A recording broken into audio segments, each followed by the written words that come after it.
I've got the pleasure to introduce our speaker this evening, who is Jean Fisher. Jean Fisher studied zoology and fine art practice at Newcastle University, later writing on contemporary art with particular interest in the post-colonial. She is currently visiting professor on the Curating Contemporary Art course at the Royal College of Art and is Professor of Fine Art and Transcultural Studies at Middlesex University. During the 1980s, whilst in New York, she was a regular contributor to Art Forum International, co-curated exhibitions of contemporary Native American art with the artist Jimmy Durham, and taught at various times in the School of Visual Arts, State University of New York at Old Westbury, and the Whitney Students' Independent Study Program, which is still going today. Fisher is the former editor of the important international quarterly Third Text and the editor of anthologies Global Visions Towards a New Internationalism in the Visual Arts, 1994, Reverberations, Tactics of Resistance, Forms of Agency in 2000, and Over Here, International Perspectives on Art and Culture in 2004. A selection of her essays, Vampire in the Text, was published by Innova in 2003. She has written on the work of numerous artists, most recently Francis Elise, Sonia Boyce, James Coleman, Jimmy Durham, and Willie Doherty. This evening, Jean will be presenting a lecture on Jack Goldstein, an artist that she knew well and has written about in length, the title of which was borrowed from one of Jack's records that can be found upstairs, A Swim Against the Tide, hints at perhaps an antagonistic approach the artist had to his work, as well as his position in the art world. So please join me in welcoming Jean this evening, and I hope you enjoy the talk. Thank you, Daniela. And thank you all for coming. I feel slightly weird about doing this because it's so long since I've thought about Jack's work, and as you can see from that bio, I took a rather different trajectory subsequently. But during my time in New York, I got to know Jack and his work really well. I probably know the work of that time as well as anybody. So I thought what I should do is say something about him, the person, the context, and, of course, his work. So we start with a portrait of what he looked like at that time. As you've probably seen from the blurb, he was born in Montreal. His mother was English and had met his Canadian Jewish father when he had been stationed in London during the war. When Jack was a boy, the family moved to California, where he was eventually to attend Cal Arts as a graduate student, and that's in Los Angeles. Hollywood's film industry was an overwhelming presence, and it often figured in the work of two of the most influential West Coast artists of the time, the painter Ed Ruscha and the conceptual artist John Baldessari, who was a prominent tutor at Cal Arts when Jack was a student. So I just want to show a few slides of their work, just to remind you. So first, Ed Ruscha, some of his work. So you can see some of his interests. I don't know if you've seen this work. It seems to have a large scale when you look at it like this, but in fact the paintings are considerably smaller than the ones that Jack actually ended up doing. And Baldessari, who, as I say, was a conceptual artist, really by nature, even though he goes into sort of like photographic image work.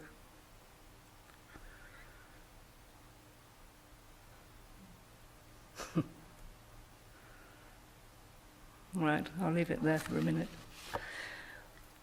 On graduating from Cal Arts, Jack went to New York, becoming the philosophical pivot of the pictures exhibition in 1977, curated by Douglas Crimp, and this was an artist's space, an alternative space, then run by Helene Wiener, She later became co-director of Metro Pictures Gallery, a name that was also inspired by Goldstein's work. Pictures initiated a tendency that came to be known as appropriation art.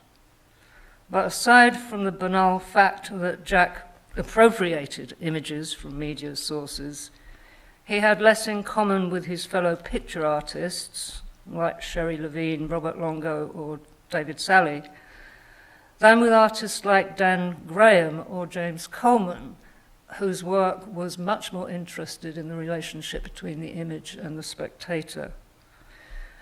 Jack, in fact, would claim that his affinities were with writers, not artists. So Jack strove to bridge the gap between philosophy and art practice. He was happy to spend hours discussing French philosophers, especially at that time Jacques Derrida and Maurice Blanchot. Jack had a very ambivalent relationship with the commercial art world. By the time I knew him, he had a small core of collectors, but these were never quite sufficient to support his practice. At times he had money, other times he was almost broke. Considerable damage to the marketability of his work was done by Saatchi, who during the 1980s was the hot collector sheepishly followed by most other collectors. And he was then bulk buying so-called Italian transavanguardia, Clemente, Kia, and Cookie, although he almost destroyed Cookie too when he sold all the work he possessed soon after buying it. Saatchi notoriously announced that he would not touch Goldstein's paintings because they didn't have the hand of the artist. And this meant that many of Jack's more timid collectors fell away. No matter that his work attracted serious articles in the more intellectual art magazines like Art Forum or Art in America, these were not the magazines that collectors read. They read Connoisseur, Coffee Table Magazine, and that kind of thing. So it was at this point that I realized that even the mainstream art world is two worlds, intellectual critique and the market, and they do not overlap. Moreover, Jack despised the kinds of toadying events he was supposed to attend in the world of collectors and dealers.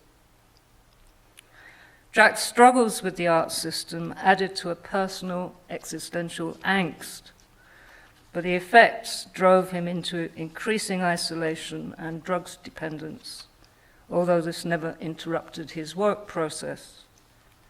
Nor was it unusual. Cocaine motored the New York art world during the 1980s. However, by the end of the decade, the center of gravity of artistic energy began to shift, and New York lost its hegemony.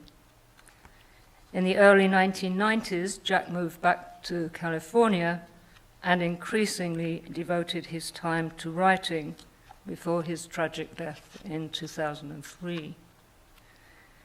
As Blanchot had said, it's not a question of death as such, but of a proper death, meaning, I think, not by accident, but somehow a death that's owned. And Jack must have decided what was proper for him. Jack was very generous, and he always paid his assistants over the going rate. The assistant I remember best is Ashley Bickerton, who was to have some success as a Neo Geo artist. But he was extremely competitive and once outrageously claimed that it was he who really made Jack's paintings. But art is about choices, and all the choices were Jack's alone. The assistant was a technological tool like the camera, and if Jack could have programmed a robot, he would have done so. So it's little known that, in a kind of reverse of expectation, Jack himself would prepare the canvas support, applying several layers of primer, each painstakingly sanded down until he got the quality of surface he wanted. It was then that he would hand his image to the assistant to airbrush onto his surface. Meanwhile, he would be in the studio looking through piles of magazines for further images, whilst country and western, notably Patsy Cline, or TV soaps played in the background. Or maybe he would run errands or go see an exhibition somewhere with Jack the dog, a grouchy old Labrador cross that accompanied him everywhere. It was a work regime that incorporated both high philosophy and popular culture. During this time, there were screenings of remastered late Alfred Hitchcock films like Rear Window and Vertigo. Also, Brian De Palma's films, notably Blowout, that was from 1981, which quoted Antonioni's film Blow Up, and Body Double from 1984, which quoted Hitchcock's Rear Window, I think with a bit of Vertigo as well. Ridley Scott's Blade Runner of 1983 was also popular because it played between truth and illusion, issues that preoccupied Jack. And I just want to mention two scenes from Blade Runner that have a bearing. This one, the iris test to distinguish between humans and replicants. And this one, the replicant who thinks she has a human origin and history because her family photos are proof. But the issue is, isn't this precisely the problem of the human? We're always looking for proof. So Jack's interest in this film genre was its concern with the deception of vision and the dissimulation of representation, articulated through technological extensions of human senses, telephoto lenses, binoculars, sound recording equipment, and how, when deception is exposed, it undermines the self's sense of truth and coherence. And then I just want to show a couple of shots from Blowout, which also seem appropriate. The penultimate scene is this. It's the death of the girl against the spectacular backdrop of a firework display, which is really a literalization of the link between death and spectacle. And this, which is the last shot, Blowout ends with a freeze frame of the main character who's got his eyes closed and he's blocking his ears at his failure to prove a political conspiracy he had captured through sound recording and filmic evidence. It is the defeat of the self by the manipulations of technology.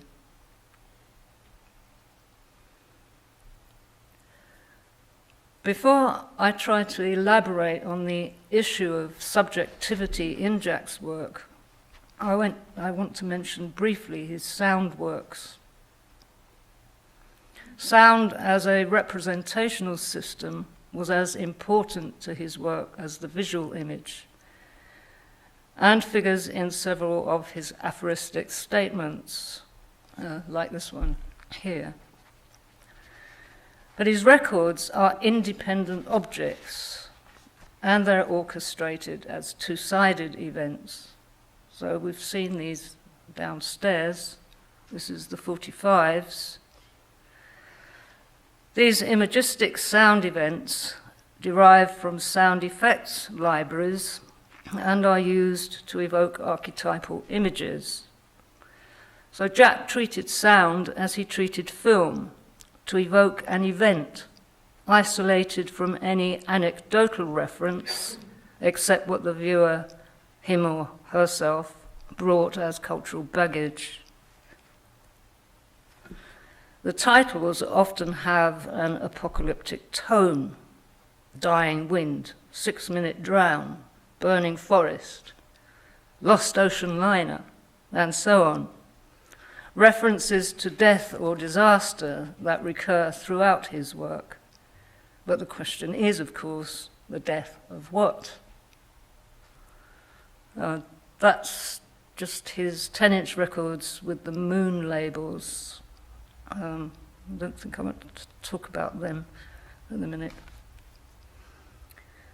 When I was tasked with writing the first substantial catalogue essay on Jack's work, I asked to see past work. But Jack was a bad archivist. However, amongst a handful of tatty photographs he pulled out of a drawer, there were a few of early sculptures, which I felt revealed his dialogue with minimalism. Typically, he stacked minimalist units to the point of imminent collapse.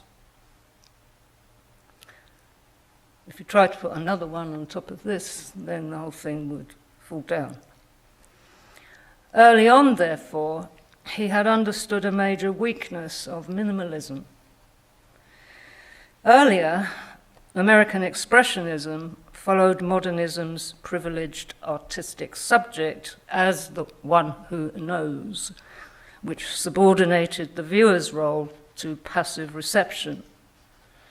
By contrast, minimalist strategies evacuated anecdotal and subjective references and reduced the artwork to its phenomenological facts, process, and simplified material form within a determinable space. This recast the viewer as a mobile and corporeal participant to the work's experience.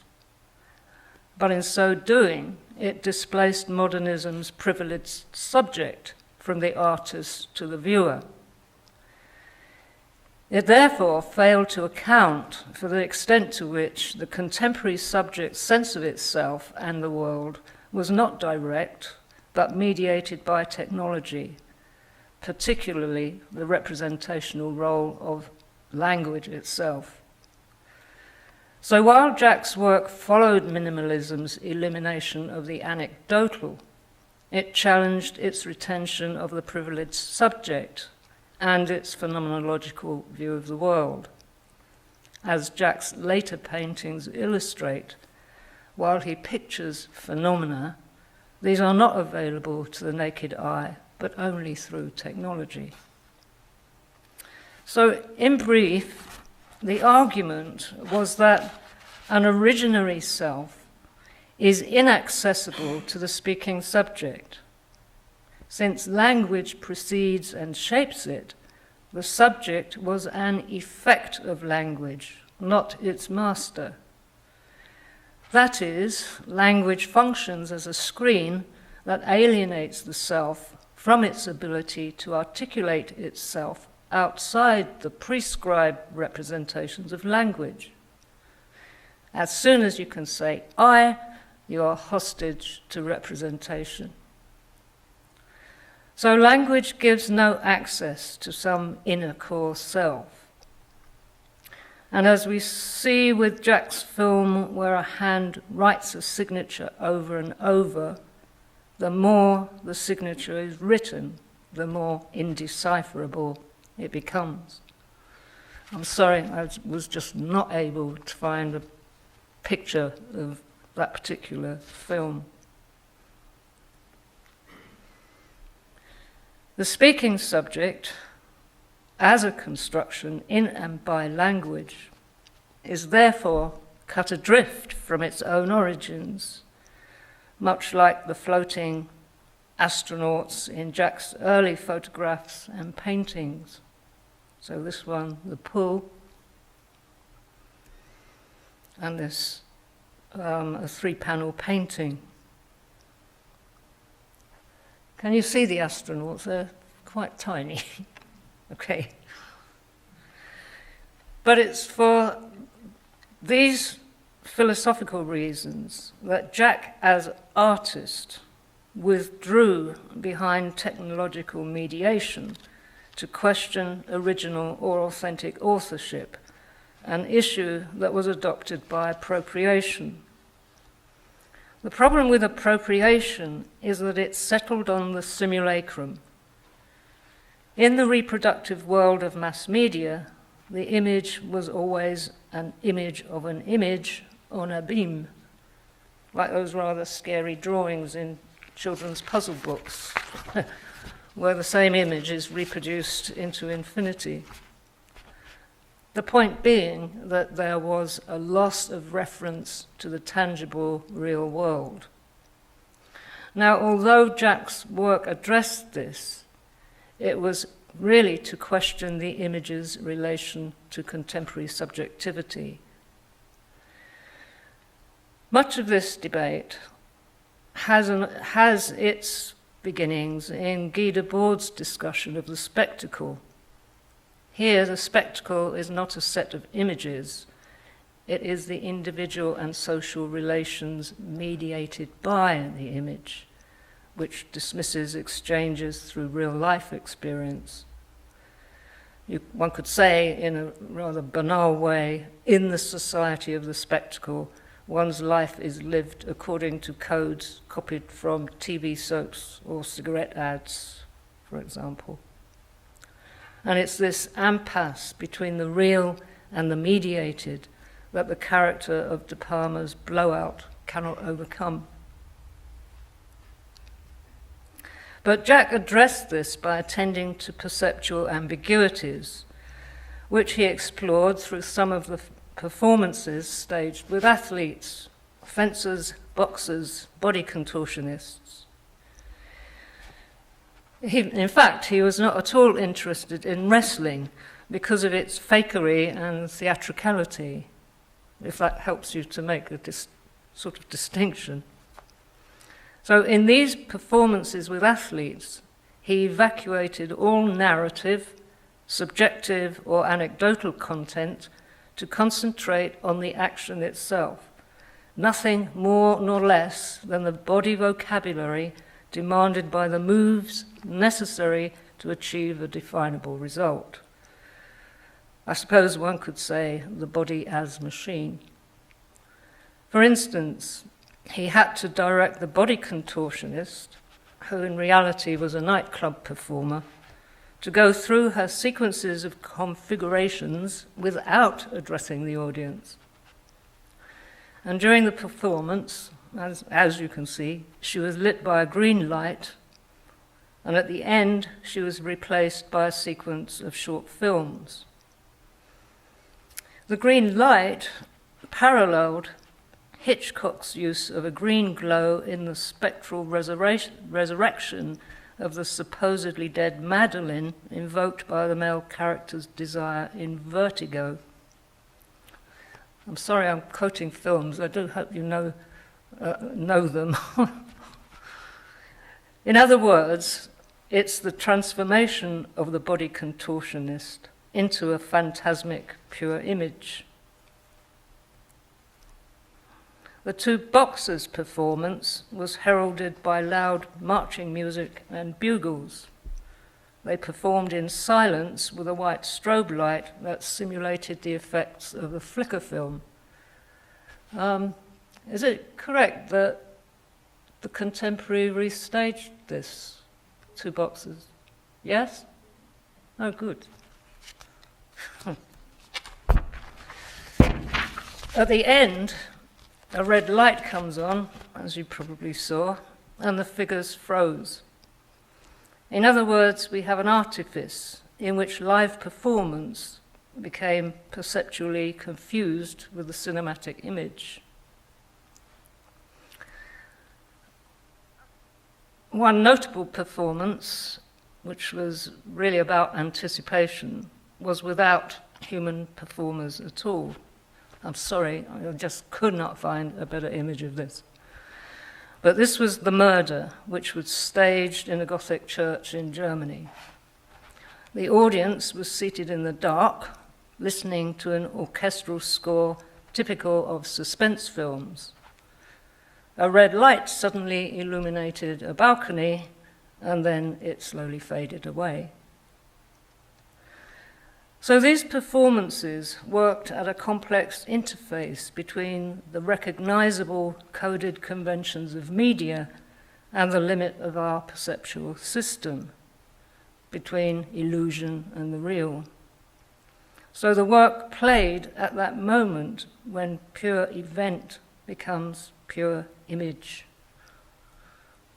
And the same can be said of the short 16mm films that perform a simple action that condenses in one's mind into image.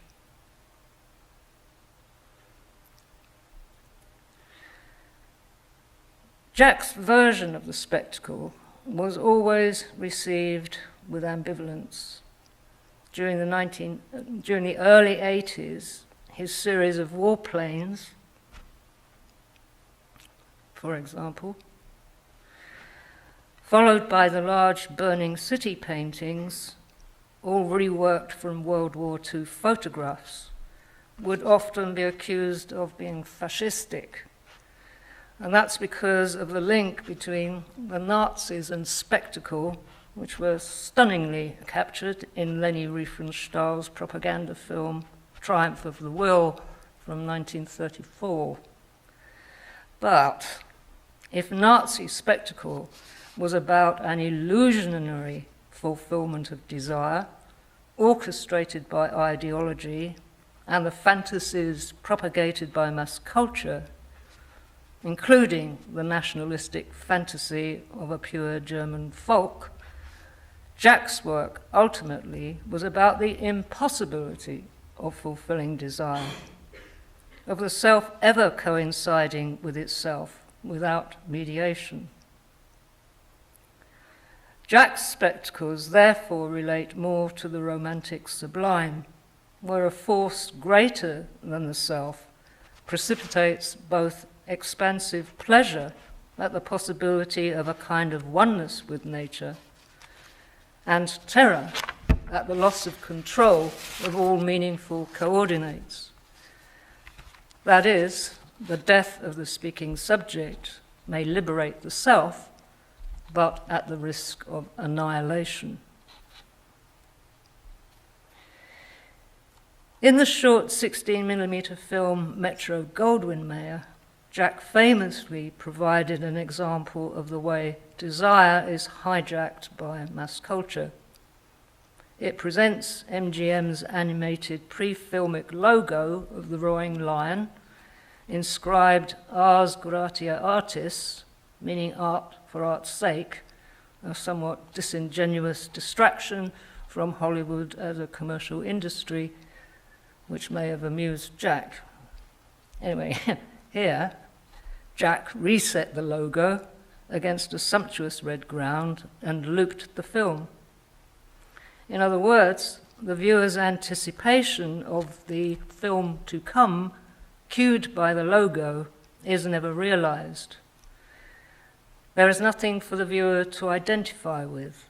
No action, no narrative, no hero-protagonist.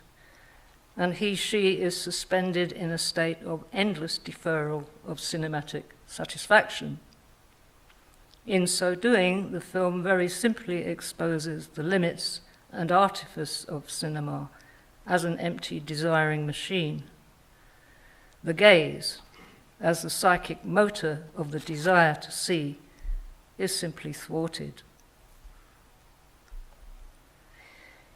In early works, like the minimalist stacks, Jack was already pushing the limits of possibility of each medium he used, which, metaphorically speaking, was the limit of possibility of the subject itself, the point at which loss of coordinates means a possibly disastrous fragmentation. As Blanchot had put it, disaster was the flight of thought, the loss of thought. At the same time, language was the outside of the subject. It preceded and represented him, and was therefore utterly indifferent to the subject's desire that language guarantee meaning, or located in any way.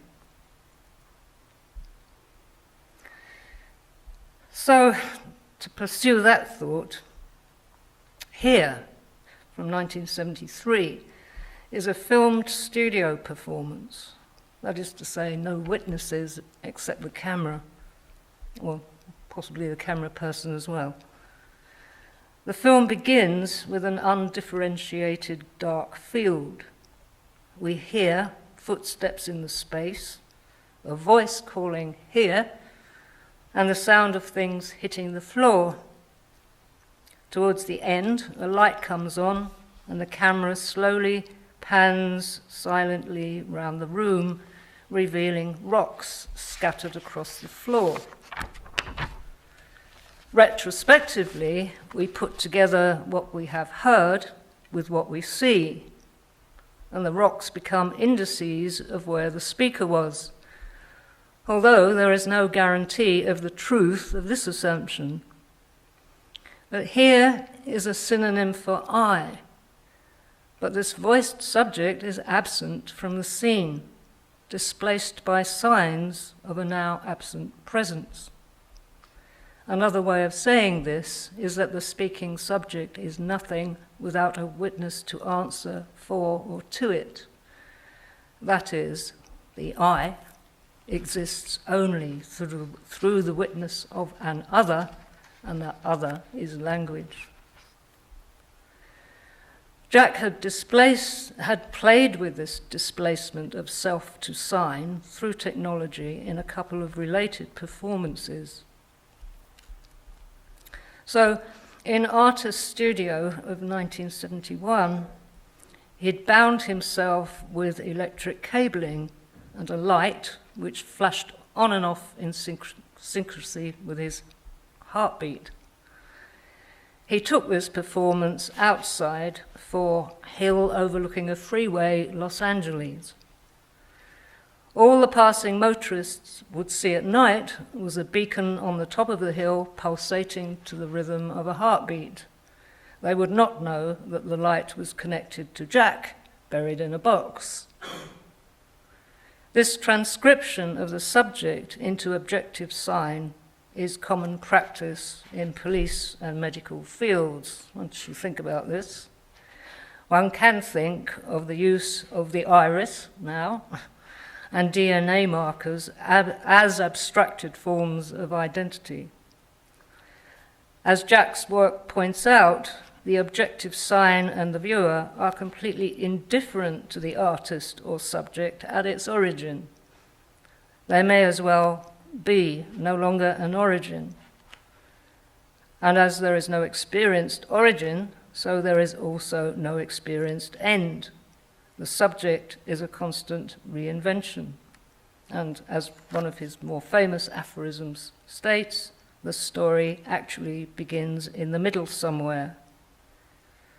One might also say that the subject becomes pure image at death, which of course it cannot experience. The configuration of Hill Overlooking a Freeway performance recurs in a painting of 1983, which you've seen. But here there is no discernible attachment to the ground in terms of the figure presented. There's a reverse symmetry where the earlier link beacon ground buried body has been displaced to beacon sky lightning trace. Thus, the work points to a total disembodiment of the subject. It becomes now no more than a trace of a trace. And this is what we see in The Jump, this famous, probably his most famous 16mm film. And the image is of a high springboard diver manipulated through rotoscopic animation to appear only as random sparks of light. With each jump and turn, the figure implodes and disappears, the final image ending on a freeze frame of multicolored lights. And as you see, you've done it, the contemporary has done it correctly downstairs. The film was projected against a red wall, but originally with the inclusion of black lights and that meant that it produced the illusion of 3 dimensions. So light becomes a central theme in the paintings of the 1980s, with images derived from natural or elemental phenomena, volcanic eruptions, lightning, eclipses, and so forth. So here's a volcano erupting, one of the lightning pieces. And I was never sure what this was, but it was one of my favorites for some reason. Anyway, what distinguishes these is that they are images only possible through technological mediation. That is, the camera captures an image spatially or temporally beyond the eye's visual threshold.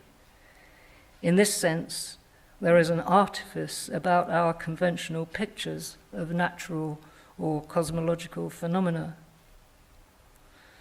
For instance, dramatic photos like this derive from multiple or long exposures of stars.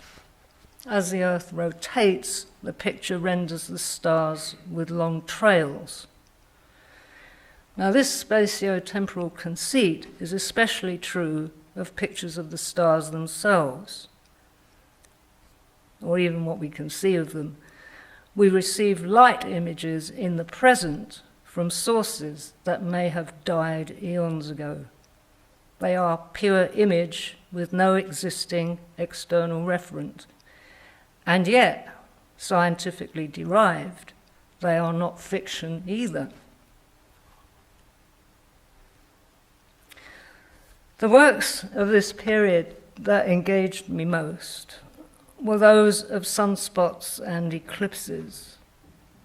In these, there are no references to territorial anchors whatsoever. Again, they seem to refer to the debates on the image and the subject in Western art.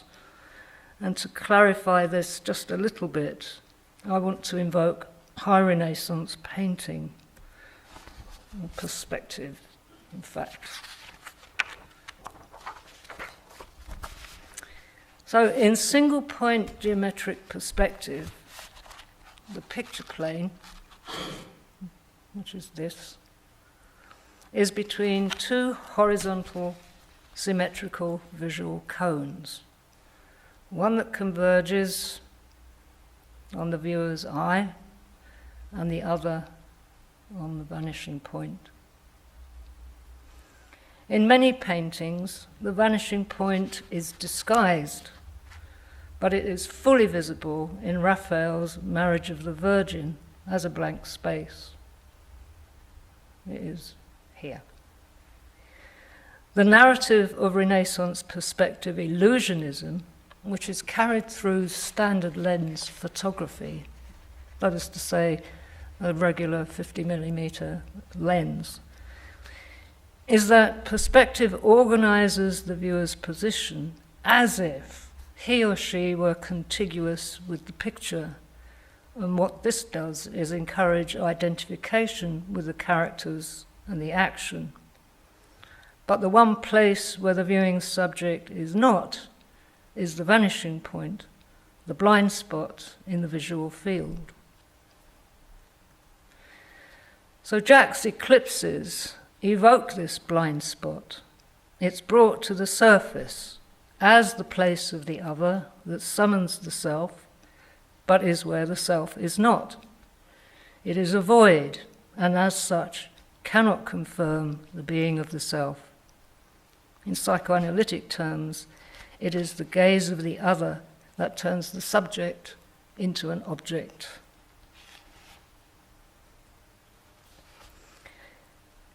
It's very difficult to sum up the complexity of Jack's work. Whilst it comments upon our relation to representation, it also points elsewhere to a desire of the self for a transcendence beyond the banality of everyday fantasies and illusions propagated by mass media, a transcendence that may only be possible to glimpse through limits and thresholds. events on the edge of disaster, frozen as image, or a guilty beauty caught in an act of violence. But what does he say about this? In 1990, he completed a commission for stained glass windows at the Temple Shalom in Chicago. And about that, he wrote, and I quote, "As I reread the Book of Moses in preparation for this project, I was impressed by the number of citations and accounts of natural phenomena such as storms, wind, thunder, lightning, darkness, fire, and light. These events are important in that they bear a fundamental relationship to the appearance or presence of the sacred."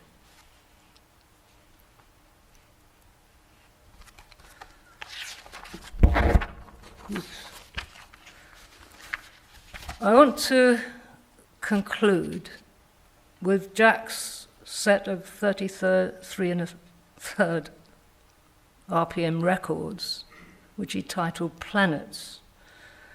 They're called Uranus, Miranda, Ariel, Umbriel, Titania, and Oberon, after the moons of Uranus. And incidentally, in Greek mythology, Uranus was the primordial god of the sky. He was castrated by Kronos, inaugurating time. In fact, the issue of time in Jack's work is something that needs far more philosophical attention than I am able to give it. Hopefully someone would pick that up at some point. In any case, this suite of records complements the paintings of astronomical phenomena. And here I slightly go back to anecdotes. I accompanied Jack to a sound archive in New York and was astonished that from a selection of sound samples, some no more than a few seconds duration, he was able to orchestrate a set of almost symphonic moods. Like the painting images, these sound samples come from recognizable media sources, in this case, science fiction film scores and sound effects. Fragments of Blade Runner figure quite heavily. I wouldn't go so far as to say that the records describe a narrative as such, but Uranus the First is inaugurated by a single horn familiar from anticipatory intros in both classical and cinematic scores. And Oberon, the sixth and the last, has an upbeat rock tempo, like the score that accompanies a film's final credits when the house lights go up and the audience leaves. So the listener recognizes both the structure of cinematic scores and the stereotypical sounds associated with sci-fi or deep space references. I'll play these, well, no, not all of them, it'd be too long. I'm going to play two of them, the first and the last that I just described. But as a closing statement, I don't know if this makes sense. But Jack's work always strived to reach the beautiful and the tragic in the human through the banal illusionism of mass media. So if you could play the first track, please.